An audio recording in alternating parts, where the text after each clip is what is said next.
as you can see, I am taking a photo that was drawn on my iPad in the Notes app, and I am going to take a screenshot of it and then save it to my photos so I can then take it to Cricut Design Space. All right, let's go over to the desktop. Okay, so we're gonna open up Cricut Design Space and let's go ahead and get this uploaded. What you wanna do is click on Upload, go to Upload Image, Browse, and then select your image. Open that. Now I always select complex. Continue. Everything is looking good. I'm gonna hit apply and continue. Now I do rename my images when I upload them. That just helps me with better referencing when I come back to use it later on. So that's a personal preference, but I definitely do name my photos when I upload it. Okay, I'm gonna hit upload. Okay, so now that we have that here, it's time to select it and then add it to Canvas. Okay, what the? Okay, this line, where did that come from? Okay, I hope it don't show up when I get ready to print it. So what I'm gonna do now is just move right along, of course, and get this image size down a bit. Now I do have my text already on the canvas. I just have it hid. As you can see it over to the right side in the panel.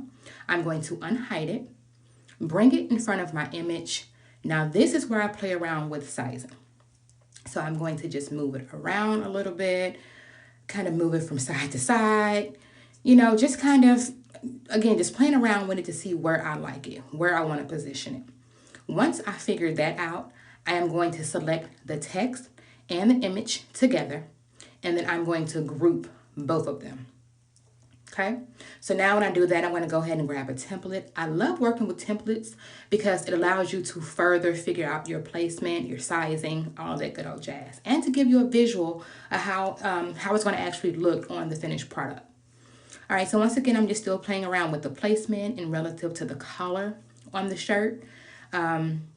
Just still tweaking that and just moving it around. Now, I do have an arrow or a caution over to the side, but that's neither here nor there because I'm just still figuring things out, but I am going to make it right. All right, so it's a little bit too close to that collar. We need to move it down some. Yeah.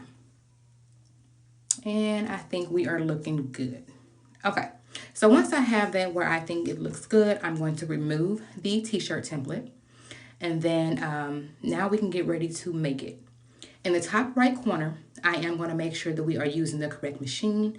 This time we are using the Explorer 3, and I'm going to click Make It. All right, so we are going to be using a matte. You do have options to select for you to print without a matte, but we're going to use a matte. All right, and then hit Confirm. All right. So usually with sublimation, yes, we do need to mirror it, but with this particular image, it looks good either way. So I'm going to go ahead and proceed with the vinyl and then go over to the machine. I'm just hoping that this does not print this line, y'all. It's making me nervous. Making me nervous. All right, so let's see what we have here. All right, let's continue. And we're going to hope for the best. All right, we're going to send this thing over to the printer. We're going to select the sublimation printer from the list here. I don't need bleed or anything. I'm not doing stickers, so we can actually remove the bleed and then select the system dialog so that we can further select our print settings. Okay, so once we go ahead and hit that, we're going to go ahead and select print. All right, sometimes it do show up in the back. Mine is kind of finicky because sometimes it pops up to the front. So I don't know. But goodness gracious, y'all, that line. But anywho, moving along. All right, so once we get over and select our printer, my setting is going to be photo matte paper at best. All right, we're still looking good here. And let's go ahead and hit print. Okay. All right. Okay, so now we're on to the HTV. So as you know, or if you don't know, but with HTV, just like sublimation, it has to be mirrored. So on the left-hand side, I'm going to make sure that my mirror option is turned on and hit continue. Okay, so now it's time to actually select the material setting. I'm going to choose Everyday Iron On. As you can see, I do have it as one of my favorites. For the pressure, sometimes I leave it at default, but in this instance, I'm going to select More.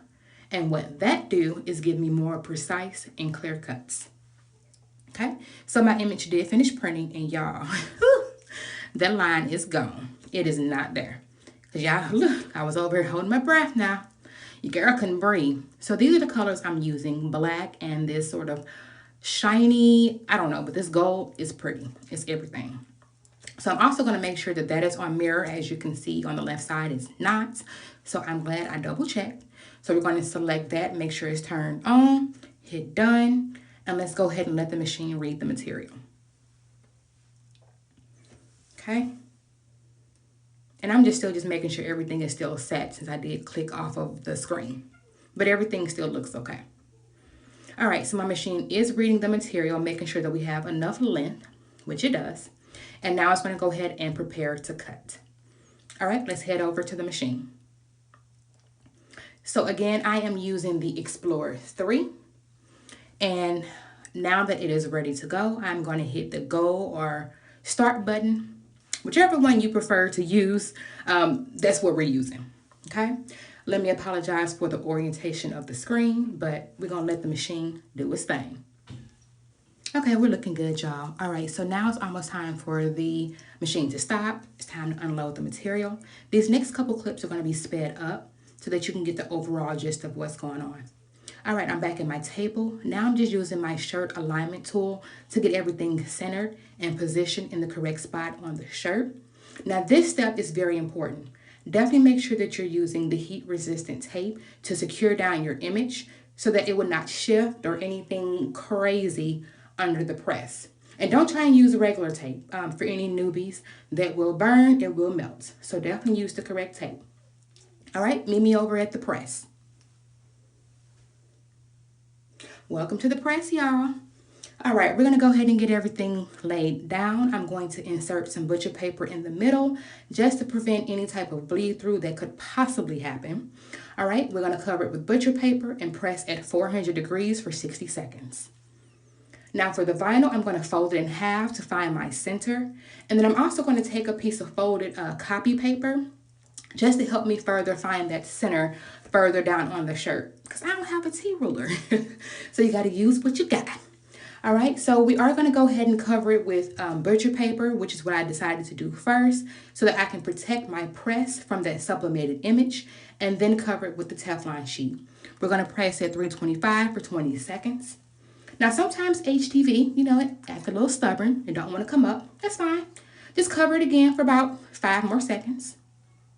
Okay, we're done. It should be good to go.